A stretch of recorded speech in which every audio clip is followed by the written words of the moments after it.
Meaning of freeride. Freeride.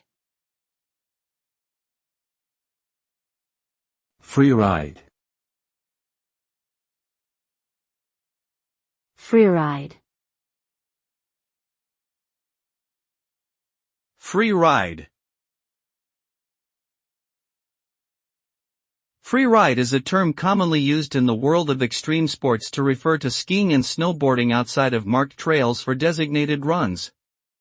It is a type of skiing or snowboarding where the athlete tries to find unmarked, steeper, and more challenging terrain.